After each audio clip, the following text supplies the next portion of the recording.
요즘 직접 운동 경기를 관람하기가 쉽지 않은 그런 시기에 있습니다만, 운동 경기를 보면 누가 잘하는지 금방 알 수 있습니다. 이유는 운동 경기 대부분 선수들이 직접 게임을 뛰면서 점수를 내고 또 빨리 달리는 것이 보이고 이러기 때문이죠. 우리 야구, 축구, 농구, 배구, 탁구, 테니스 뭐 이런 걸 보면 금방 누가 이기고 있구나 알 수 있습니다. 근데 운동 경기에 꼭 그런 것만 있는 게 아니고요. 어떤 경기는 우리가 누가 잘하는지 알기 어려운 것들이 있어요. 그런 것들 가운데 피겨 스케이팅, 또 하이다이빙, 스프링보드 다이빙, 혹은 체조 같은 짐나스틱 같은 경기들이 있습니다. 관중들이 잘한다고 생각하는데 점수 보면 내가 생각한 것과 굉장히 다릅니다. 왜 그렇습니까? 그거는 전문적으로 그 경기를 채점하는 채점관들이 점수를 보고 매기기 때문에 그래요. 이 짐나스틱 체조 경기 중에 도마라고 하는, 영어로는 볼트라고 하는 경기가 있는데요. 우리 어렸을 때 학교 다닐 때 뜀틀이라는 걸 해본 적이 있는데, 그 뜀틀이 발전한 것이 도마, 볼트 경기인데요. 특별히 한국 남자 체조 선수들 가운데 이 볼트, 도마 경기를 아주 세계적으로 탁월하게 잘하는 선수들이 한국에 여러 명 있습니다. 그 중에 양학선 선수라는 것이 있는데요. 2012년에 런던 올림픽 도마 경기 결승전의 그 장면을 잠깐 보도록 하겠습니다. 이 양학선 선수가 이 결승전에서 금메달을 땄는데요.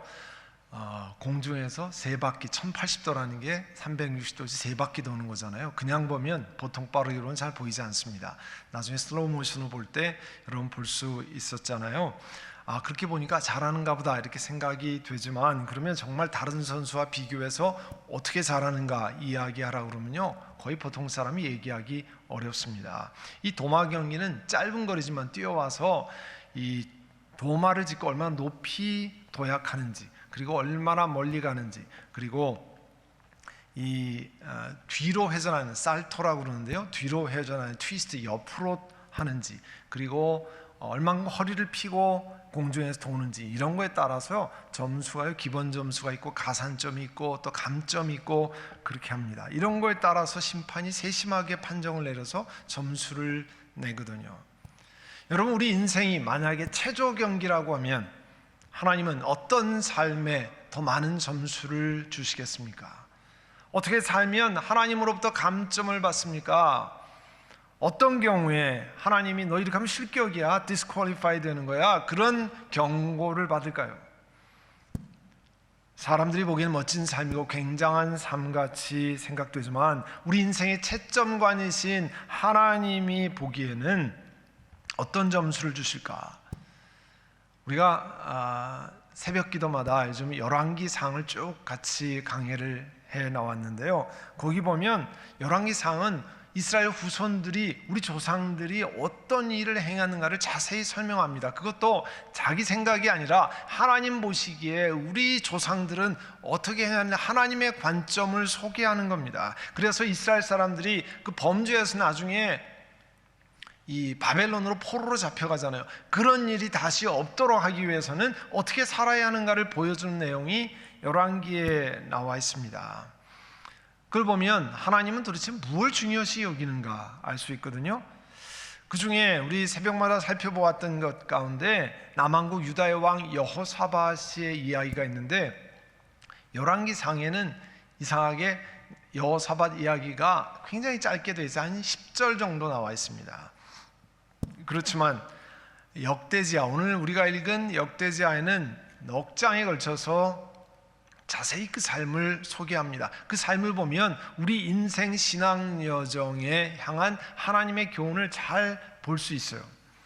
여호사밧이라는 이름의 뜻은요, 야훼, 하나님이 다스리신다, 그런 의미를 가지고 있습니다. 사실 그 일생 전체를 보면 하나님이 그 삶을 다스리신다고 하는 내용에 걸맞게 참 잘 사는 것을 볼 수 있습니다. 역대하 17장 1절에 보면요, 남한국에 신실한 왕 아사가 있었는데 그의 아들이 여호사밧 왕이에요.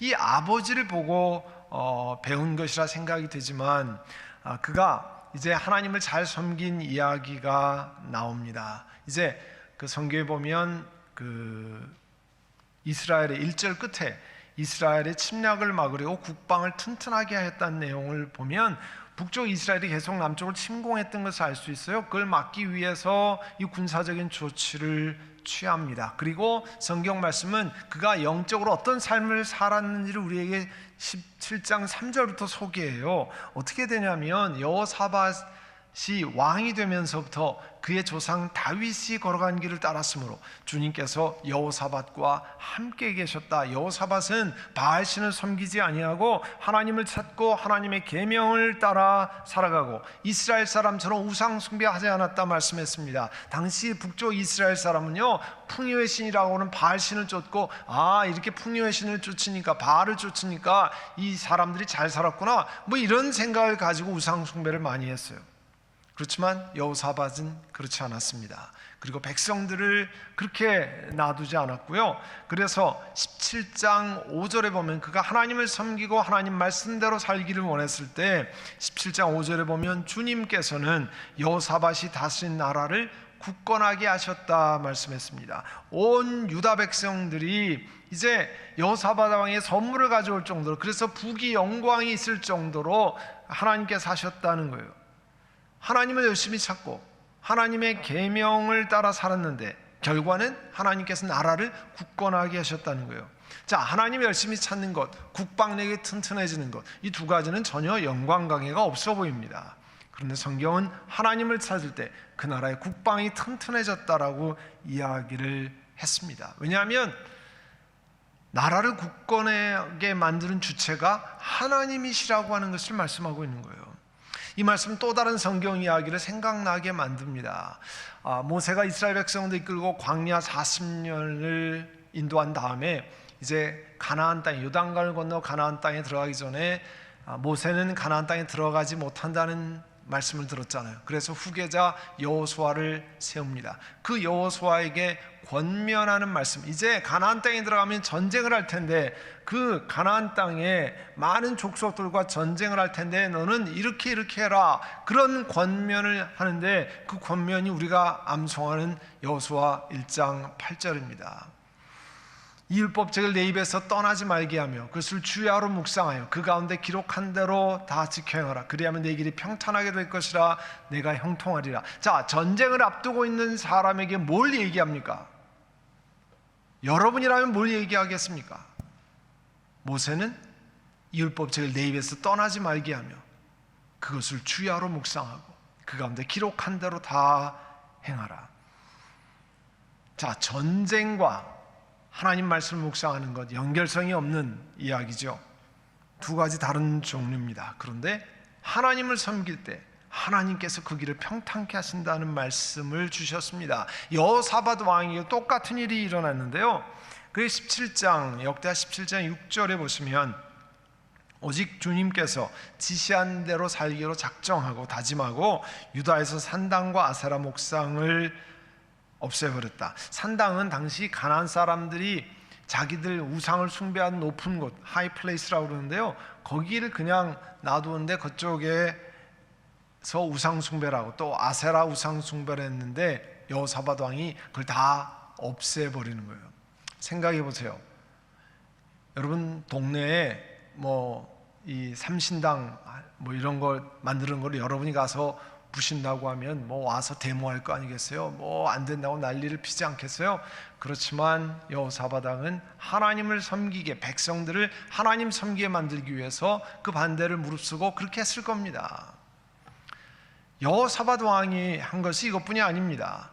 역대하 17장 7절에서 9절에 보면 관리, 레위인, 제사장들을 전국으로 보냅니다. 전국으로 보내서 한 일은 뭐냐면 백성들에게 성경을 가르치는 일이었어요. 성경 가르쳐서 하나님 말씀을 가슴에 새기고 하나님 사랑하도록 권면한 겁니다.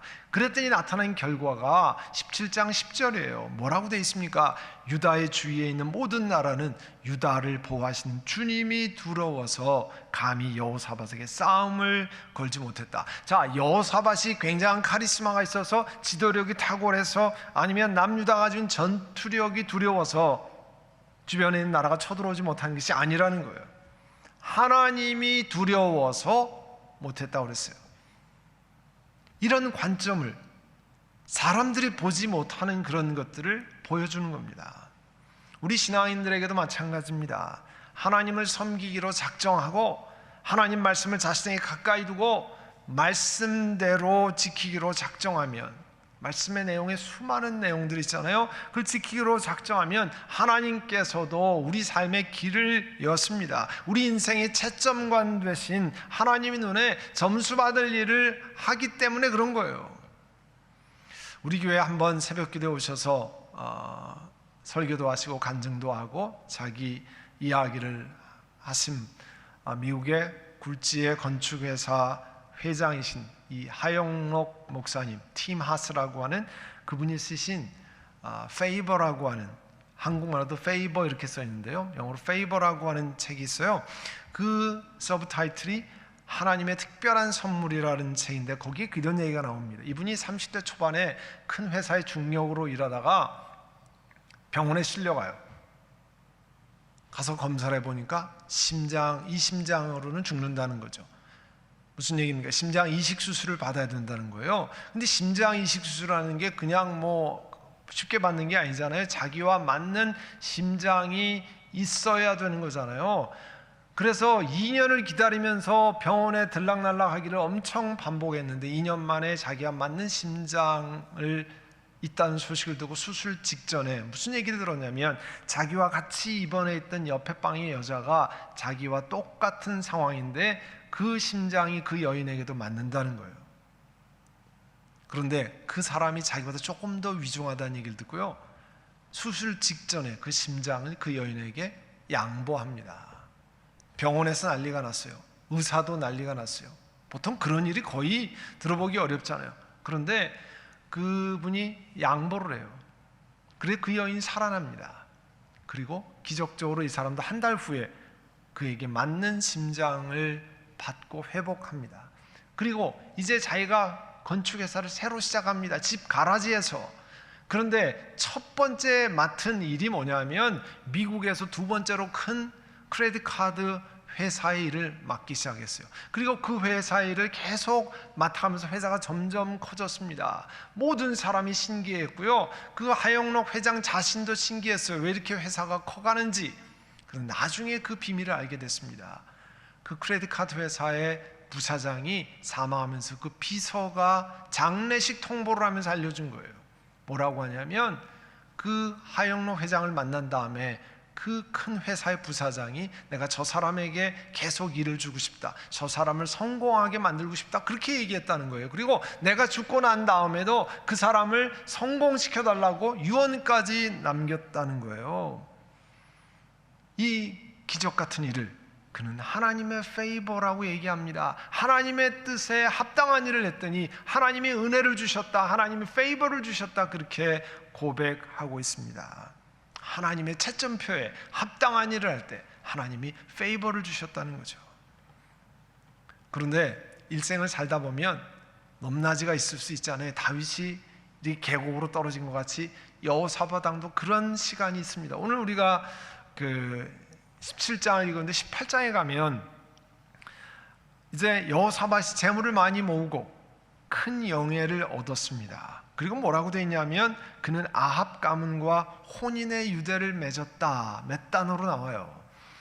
역대하 21장에 보면 여호사밧의 큰아들 여호람이 아합의 딸인 아달랴와 결혼을 하는데, 여러분 아합 가문이 누굽니까? 우상 숭배를 전문적으로 하는 그런 집안이에요. 그 집의 딸과 결혼을 해서 결국은 주님 보시기에 악한 일을 하기 시작했습니다. 이 아들이 아합의 딸과 결혼한 후 몇 년 뒤에 여호사밧이 북왕국으로 가서 아합 왕을 방문합니다. 우리가 쉽게 말하면 사돈을 방문하게 된 거잖아요.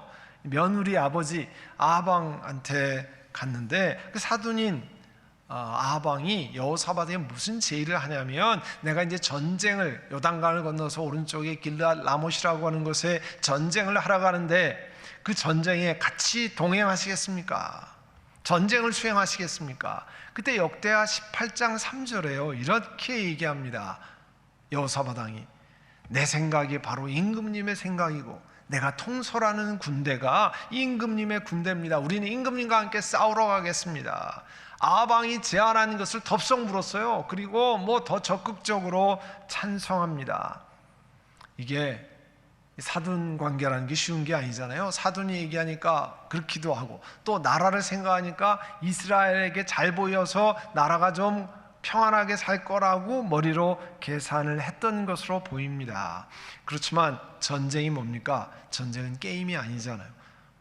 수많은 국민들의 생사가 걸린 문제잖아요. 이렇게 중대한 일에 두 나라가 함께 하나가 된다고 하는 것은 하나님 보시기에는 엄청난 일이었어요. 여호사밧이 해서는 안 되는 심한, 우리 채점관으로 하면 감점, disqualified 비슷한 그런 일이었어요. 왜냐하면 이스라엘은 우상 숭배에 앞장서는 나라였고요, 남한국 유다는 하나님을 섬기러 작정한 나라잖아요. 그런데 어떻게 함께 그렇게 할 수 있느냐는 거죠. 여호사밧은 그 이후에 조금 마음을 돌이켜서 하나님의 뜻이 어딘지 좀 알아보기라도 합시다, 이런 얘기합니다. 하나님께서 예언자를 통해서 하나님의 뜻이 전쟁에 가면 죽는다는 이야기를 해요. 그럼에도 불구하고 그냥 진행을 합니다. 전쟁에 같이 따라갑니다. 그래야 동맹을 굳건히 하고 나라를 잘 지킬 수 있고 사돈과의 관계를 공고하고 이런 생각을 했겠죠. 전쟁의 결과는 아방은 전사했습니다. 왕복을 벗고 변장을 하고 있었지만 우연히 쏜 화살에, 하나님 나라의 우연이 아니죠. 우연이 아니라 하나님께서 아방을 징계하시기로 작정하셨기 때문에 그가 전사해요. 그리고 여호사밧도 죽을 지경이었는데 성경에 보면 하나님이 그를 건지셨다 그렇게 나와요, 아예. 그리고 예루살렘으로 돌아오게 됩니다. 역대하 19장을 읽어보시면, 여러분 나중에 오후에 17장, 역대하 18, 19, 20장을 한번 읽어보시면 전체 스토리를 여러분 머리에 이렇게 그리실 수 있는데요, 19장 1절에 보면 유다의 여호사밧 왕이 예루살렘에 있는 그의 궁으로 무사히 돌아왔을 때 선견자 예후가 나가서 맞습니다. 왕을 찾아가서 뭐라고 얘기하냐면 19장 2절에 임금님께서 악한 자를 돕고 주님을 싫어하는 자들의 편을 드는 것이 옳다고 생각하십니까? 그렇게 임금님이 하셨기 때문에 하나님의 진노가 내릴 것입니다. 물론 임금님이 선한 일도 했지만 지금은 악한 자와 동행하고 그 다음에 주님이 싫어하는 사람들의 편을 드는 것, 이거 보면 하나님이 다 지켜보시는 거가 있는다는 걸 알 수 있어요. 그리고 그와 같은 하나님이 기뻐하시지 않는 일이 무언가를 명확히 이야기하고 있습니다. 여호사밧 왕이 아마도 신앙적으로 방심했던 결과가 나타난 거죠. 하나님이 나라의 안전을 지켜주신다는 분을 잠깐 잊어먹었습니다. 인간적인 계산으로 실수하기 시작한 겁니다. 자녀를 결혼시키면 그 동맹관계가 굳건해져서 나라를 잘 지킬 수 있다고 생각했을 수 있습니다. 전쟁을 함께하면 북왕국 이스라엘부터 위협을 덜 받을 것이라 생각했습니다. 고린도전서 10장 12절에는 서 있다고 생각하는 사람은 넘어지지 않도록 조심하라고 그랬어요. 우리가 이 정도면 내가 신앙생활 잘하고 있고 괜찮게 하고 있네, 이런 착각을 할 때 조심하라는 거죠. 넘어지기 딱 십상이라는 겁니다. 근데 대부분 이렇게 넘어지기 시작할 때 어떤 일이 있습니까? 어려움을 통과하면서 삶이 점점 나아지기 시작합니다. 일이 잘 풀리기 시작하면서 우리 신앙인들이 방심하기 시작합니다. 내 생각으로 인생을 잘 헤쳐나갈 수 있다는 생각이 듭니다. 내가 이렇게 포석을 줬더니 길이 보이는 것 같습니다. 그래서 일어나는 일이요, 어떤 중요한 결정을 할 때 하나님께 묻지 않습니다. 내가 다 한 다음에 기도는 하는데 뭐냐면 도장 찍어 하나님 이렇게 하는데 그냥 축복해 주십시오. 그게 하나님이 기뻐하시는지 아닌지도 알지 못하고 무조건 하나님이 내가 결정했으니까 축복해 달라는 거예요.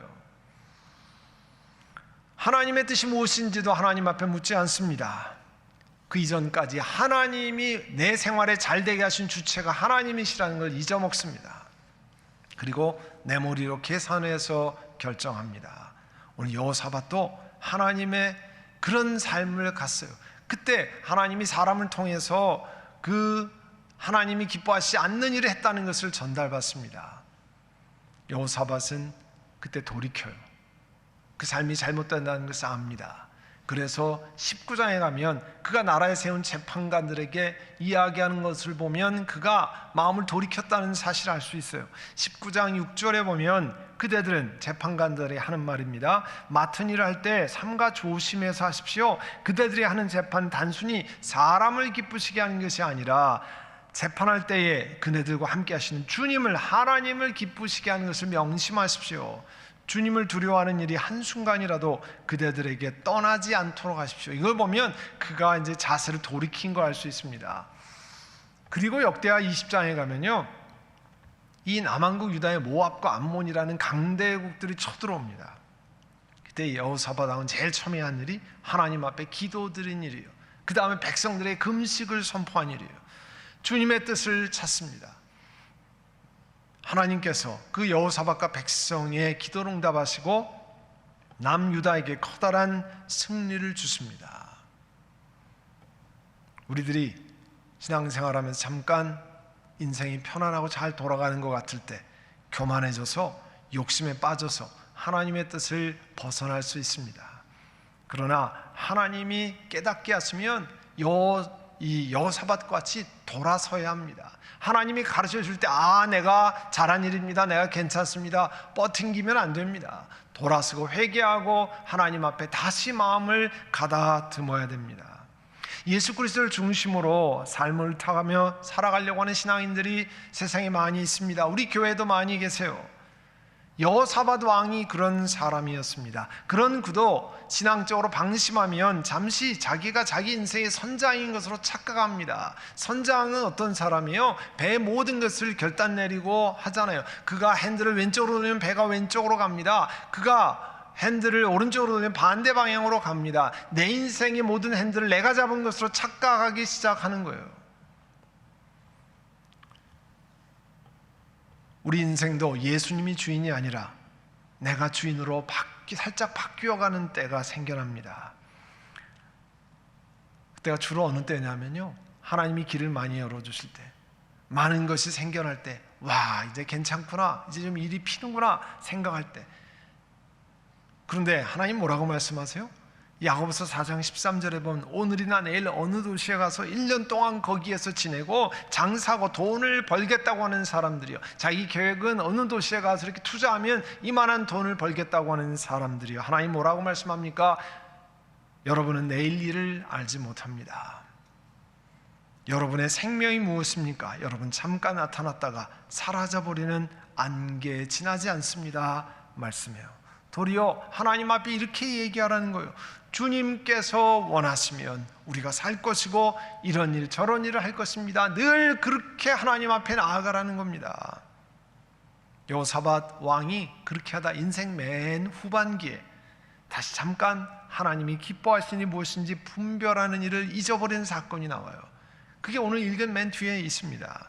역대하 20장 36절에 보면 이제 커다란 무역을 꿈꾸고, 무역이라는 게 뭐예요? 돈 많이 벌 수 있는 길이잖아요. 나라가 부강해질 수 있는 길인데 그걸 꿈꾸고 다시스라고 하는 먼 곳에 가는 선단을 꾸밉니다. 선단, 영어로 플리트라고 그러죠. 배를 만들어서 거기서 물건을 무역을 해서 돈을 벌 계획을 합니다. 선단을 꾸몄습니다.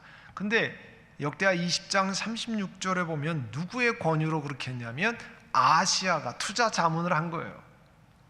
아하시야는 누구냐면 아합의 아들입니다. 악행을 많이 저지른 왕이라고 성경에 20장 35절 딱 못 받고 있습니다.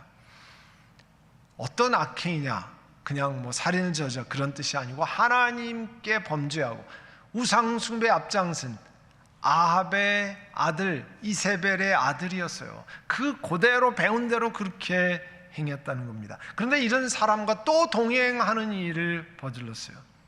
하나님이 그렇게 하면 안 된다고 아마 감점 선언을 하셨을 겁니다. 역대하 20장 37절에 임금님께서 아하시야와 동맹을 맺었으므로 주님께서 임금님이 만지신 상선 배들을 부수실 것입니다. 그의 말대로 배가 부서져서요 다시스로 가지 못했습니다. 많은 돈을 들여 선단을 꾸렸습니다. 그런데 써보지도 못했어요. 해보지도 못하고 배가 다 부서졌습니다. 우리 인생에 그런 일들이 많이 있어요. 내 계획은 굉장히 잘 될 것 같은데 그렇지 않은 일들이 생겨납니다. 우리가 자신을 돌아보아야 되죠. 사랑하는 성도 여러분, 우리가 하는 일을 채점하시는 분은 세상 사람들이 아닙니다. 우리의 속마음과 우리 삶의 구석구석을 보시는 하나님이십니다. 하나님이 우리에게 은총을 보여주실 때, 하나님이 길을 여실 때, 하나님의 은혜를 베푸실 때 여호사밧 왕과 같이 방심하면 안 됩니다. 더욱더 우리가 해야 할 일을 하나님께 아뢰어야 합니다.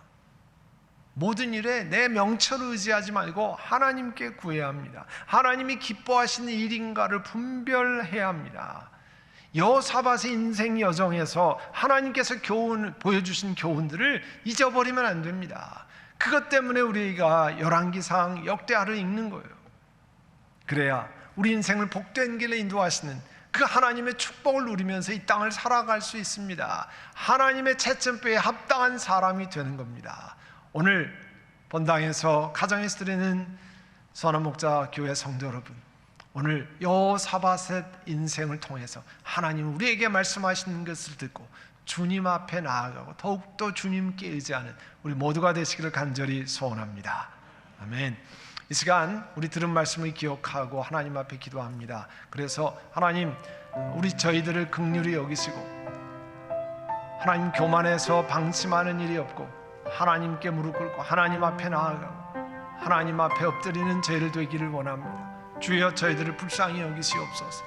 우리 욕심으로 행했던 것, 내가 인생의 주인 선장이라고 착각하는 것 하나님 용서해 주시기를 원합니다. 이 시간 우리 하나님 앞에 같이 다 함께 통성으로 같이 기도드리겠습니다. 사랑하는 주님, 은혜를 감사합니다. 여호사밧 왕의 이야기를 읽으면서 하나님이 우리 삶의 주체가 되시고 우리의 길을 여시고 우리의 앞길을 한 걸음 한 걸음 인도하시는 것을 압니다. 우리가 우리 인생의 선장인 양 마치 내가 다 결정하고 하나님은 축복만 내려주시면 된다고 착각할 때 하나님은 우리에게 새로운 것들을 가르쳐 주십니다.